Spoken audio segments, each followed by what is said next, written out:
여러분 안녕하십니까? 서울 시민을 바라보고 서울 시민만 생각하는 서울시의회 풀었습니다. 첫 소식입니다. 친환경 이동수단으로 각광받고 있는 전동 킥보드를 이용하는 이들이 늘고 있지만 명확한 안전 기준이 없어 운전자와 보행자 모두 위험에 노출돼 있는데요. 이에 서울시의회는 개인형 이동장치 이용자 가이드라인 등이 담긴 조례를 제정했습니다. 직장인 써니 씨는 지하철역에서 회사로 이동할 때 전동 킥보드를 탑니다. 앱으로 가장 가까이 있는 킥보드를 찾아 이용한 뒤 대로변에 세워두면 반납이 끝납니다. 이런 공유형 전동 킥보드는 서울에만 500대 정도가 운행되고 있습니다. 시장은 빠르게 성장하고 있는데 명확한 안전 기준이 없다는 게 걸림돌입니다. 빌릴 때 운전면허증을 확인할 의무 규정이 없는 데다 헬멧 착용도 안 지켜지기 일쑤입니다. 전동 킥보드에 헬멧을 다 걸어놓고 이제 사람들 어떻게 사용하는지 봤는데 일단 아무도 사용하진 않았고요. 남이 쓰던 거를 쓰는 게 좀 별로 좋아하시지 않더라고요. 도로 위 아찔한 주행은 자신은 물론 운전자와 보행자까지 위협하곤 합니다. 도로교통법상 전동 킥보드는 차도에서 운행해야 하는데 안전장비 없이 차 옆을 지나가는 사람들이 많습니다. 제가 탄 이 킥보드의 경우 최고 속도가 시속 15km로 제한돼 있음에도 체감상 빠르게 느껴지는데요. 이것보다 속도를 올리기 위해 개조한 킥보드일수록 사고 위험성도 많아질 수밖에 없습니다. 인도에서도 보행자 사이를 아슬아슬 피해가는 고개 운전이 빈번합니다. 관련 사고가 늘자 자전거 도로 주행을 원칙으로 하는 법안도 발의됐지만 2년째 국회 문턱을 넘지 못하고 있는 상황. 서울시 차원에선 이용자 가이드라인 수립 등의 내용을 담은 조례안이 발의돼 시의회에서 통과됐습니다. 안전한 교통수단으로 자리매기 위해서는 법적, 좀 제도적 장치가 필요한 거 아니냐. 전문가들은 주행해선 안 되는 도로까지 규정하고 이용자와 민간 사업자를 관리 감독할 수 있는 방안도 세워야 한다고 강조합니다. 어린이 보호구역이라든지 유동인구가 특히 많은 지역, 보행자하고 상충 위험이 굉장히 큰 지역들, 이런 지역들은 좀 통행을 금지를 하거나 제한해주는 방향으로. 수원시 같은 경우는 공유자전거를 하면서 이거를 이제 10,000원씩 점유료를 받고 있는데 서울시도 점유를 받을 거냐, 이런 이슈가 나올 수가 있단 말이에요. 미래 교통수단이자 친환경 이동수단으로 각광받고 있는 전동 킥보드. 법과 제도 정비가 늦어지면서 도로 위 애물단지로 전락할 수 있다는 우려도 나옵니다. TBS 구균진입니다. 한국 노동운동의 상징인 전태일 열사를 기념하는 기념관이 정식 개관했습니다. 기념관은 전태일 열사의 분신 장소인 평화시장 근처 청계천 수표교 인근에 자리를 잡았는데요. 개관식에 참석한 신원철 서울시의장은 노동 존중 사회로 한 걸음 더 다가가기 위해 중요한 공간이 되길 바란다고 말했습니다. 1970년 11월 13일 평화시장 재단사로 일하던 22살의 전태일 열사는 노동 환경 개선과 노동법 준수를 촉구하며 분신 자살을 택했습니다. 전태일 기념관은 전태일 열사가 활동했고 마지막 분신으로 새로운 시대를 열었던 장소인 평화시장 근처 청계천 수표교 인근에 자리 잡고 있습니다. 전태일 열사를 기리는 국내 최초의 기념관인 만큼 개관식에서는 많은 축하와 기대의 말이 이어졌습니다. 노동 존중 특별시라고 하는 그 말이 저는 오늘만큼 이렇게 다가온 적은 없었던 것 같습니다. 우리가 꿈꾸는, 전태일이 꿈꾸었던 그런 세상으로 흘러갈 것임을 저는 확신합니다. 대한민국이 좀 더 지금보다는 노동 존중을 할 수 있는 사회로 한 걸음 내딛는 중요한 공간이 됐으면 좋겠습니다. 전태일 기념관은 지상 6층 규모로 외벽엔 전태일 열사가 당시 근로감독관에게 쓴 자필 편지가 새겨져 있습니다.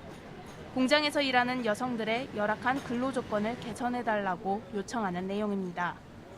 1층부터 3층은 전시실과 시민체험장, 노동 관련 문화공연장 등으로 꾸며진 전태일 기념공간입니다. 전태일의 꿈 그리고를 주제로 열사의 삶, 꿈과 함께 우리나라 노동운동의 역사를 보여주는 상설 전시가 열립니다. 전태일 열사가 생전에 쓴 사업 계획서를 바탕으로 꿈꿔왔던 봉제 작업장을 재현한 모범업체 테일피복 기획 전시도 진행 중입니다. 4층부터 6층은 노동자를 위한 지원 공간입니다. 노동단체와 노동자들의 공유 공간인 노동허브, 취약계층 노동자를 위한 서울노동권익센터가 들어섰습니다. 아름다운 청년 전태일 기념관은 노동인권 교육의 장이 될 것입니다. 우리 시민 모두가 노동의 가치를 깨닫고 노동을 통한 참 삶의 의미를 이해하고 함께 누리는 문화의 전당이 될 것입니다. 근로기준법을 지키라는 전태일 열사의 외침이 아직 유효한 지금 그가 꿈꿨던 노동 존중 사회로 나아가는 하나의 흐름이 오늘도 이어지고 있습니다. TBS 조주연입니다.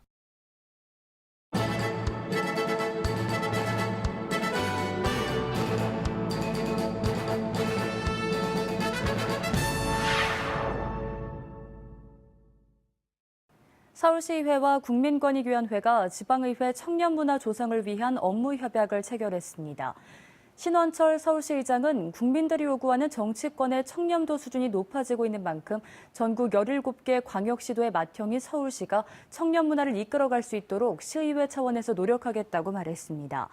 박은정 국민권익위원장은 부패 척결을 위해 현장과 밀착돼 있는 지방정부, 지방의회의 노력이 중요하다며 이번 협약이 다른 시도에 전파돼 청년문화 확산을 위한 시발점이 되길 바란다고 밝혔습니다.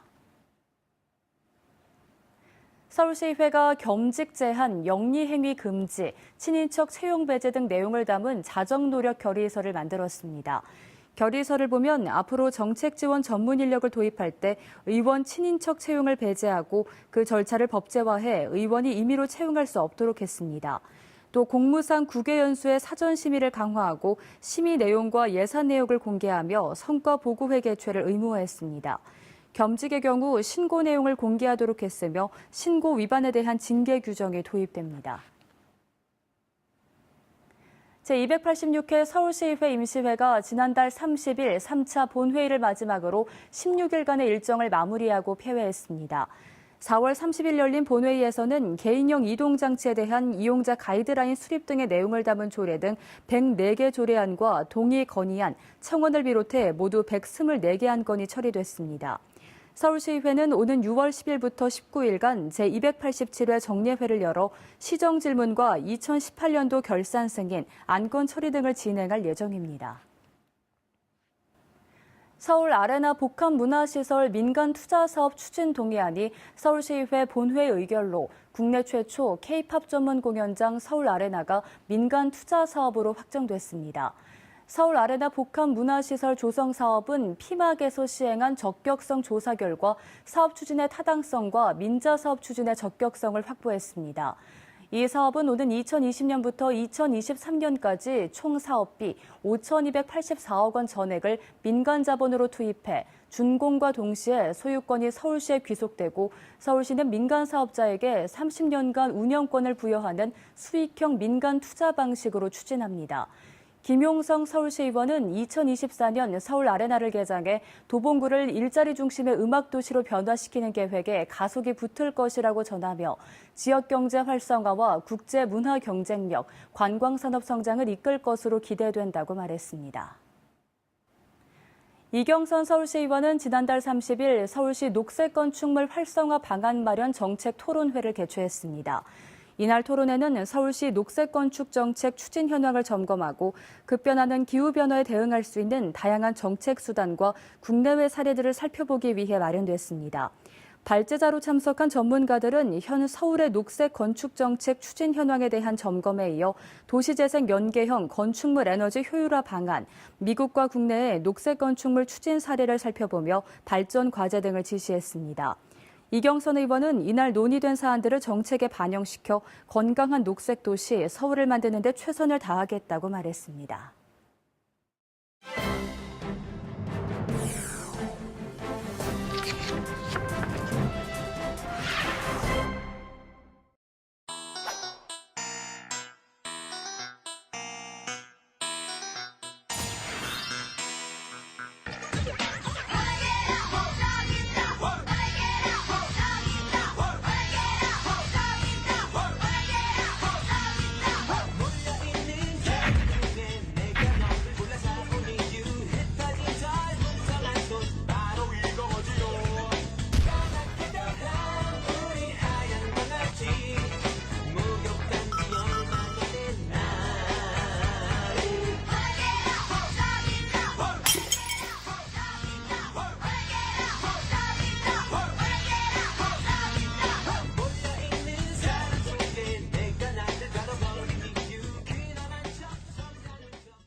서울 시민을 바라보고 서울 시민만 생각하는 서울시의회.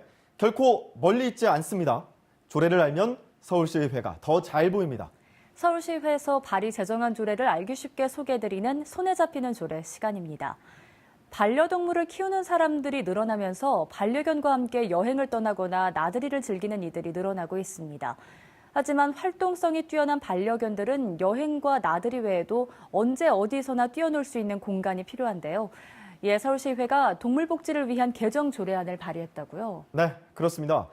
반려동물 천만 시대를 맞아 정부를 비롯한 각 지자체들은 반려동물의 복지에도 많은 노력을 기울이고 있는데요. 서울시의회 또한 서울특별시 동물보호조례 일부 개정 조례안을 본회의에 상정하고 지난 3월 28일부터 시행하고 있습니다. 네, 언젠가부터 애완동물이라는 말 대신 반려동물이라는 말을 사용하는 등 단순히 동물이 아닌 가족 구성원으로 인정하는 분위기가 널리 퍼지고 있는 것 같은데요. 그렇다면 개정 조례안에는 어떤 내용이 담겼나요? 네, 개정 조례안에는 서울시와 자치구에서 관리하는 공원에 반려견 놀이터를 설치하는 근거를 마련했는데요. 사실상 모든 공원에 설치하는 것은 어렵기 때문에 10만 제곱미터 이상의 공원 등으로 그 기준을 규정했죠. 또 반려동물 인구가 늘어나면서 동시에 증가하는 것이 반려동물로 인한 사고입니다. 한국소비자원 발표에 따르면 2011년부터 지난 2017년 사이 반려견에게 물렸다고 접수된 신고 건수가 총 6천여 건에 달했다고 하는데 특히 2016년 1,019건에 비해 2017년에는 1,408건 이렇게 신고가 접수되면서 무려 38%나 증가했습니다. 동물복지 역시 중요하지만 더불어 사는 사회인 만큼 사람의 안전도 무시할 수 없기에 개정 조례안에는 맹견에 대한 관리도 강화했습니다.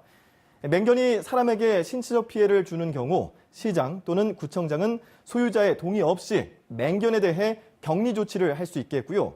또 어린이집과 유치원, 특수학교, 그리고 노인복지시설과 장애인 복지시설 등 상대적으로 약자들이 활동하는 공간에는 맹견이 출입하지 못하도록 규정했죠.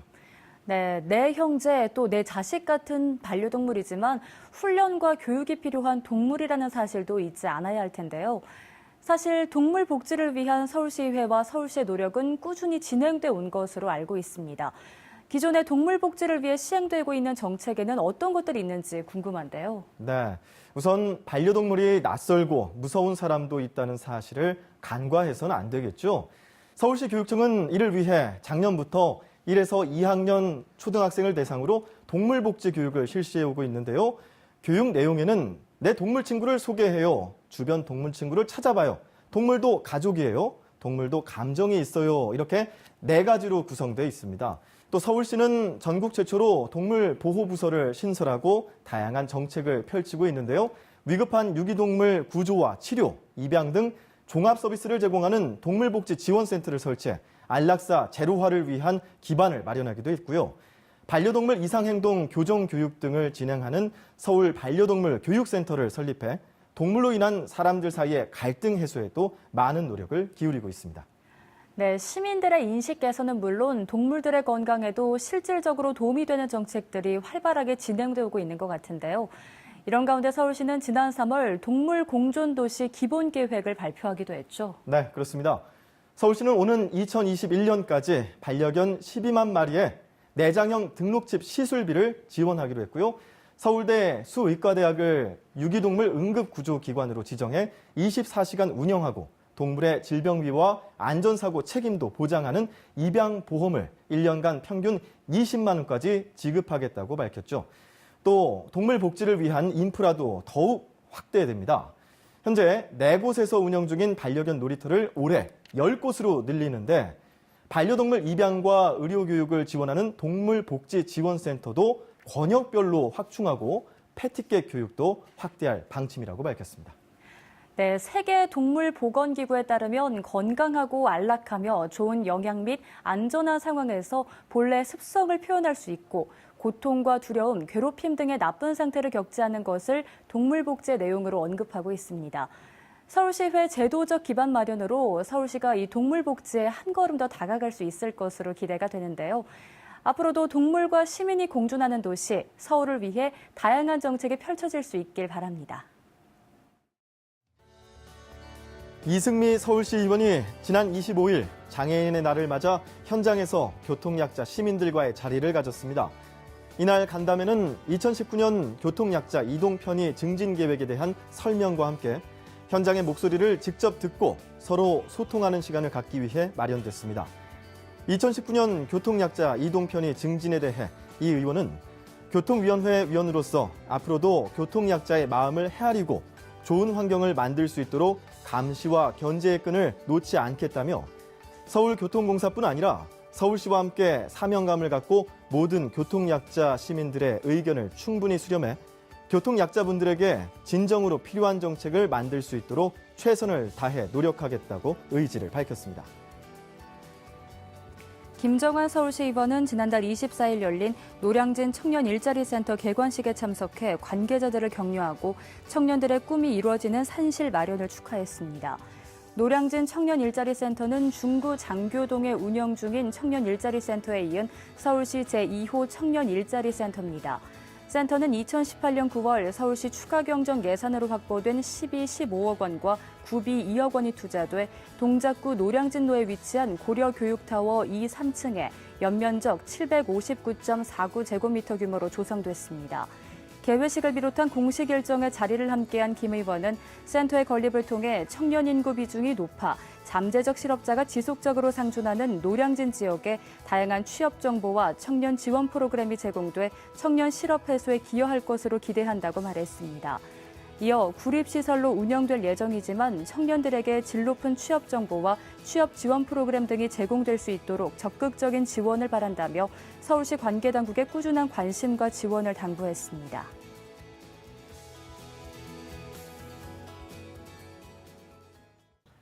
서울시의회 플러스 오늘 준비한 소식은 여기까지입니다. 다음 시간 더 알찬 소식으로 찾아뵙겠습니다. 시청해주신 여러분 고맙습니다.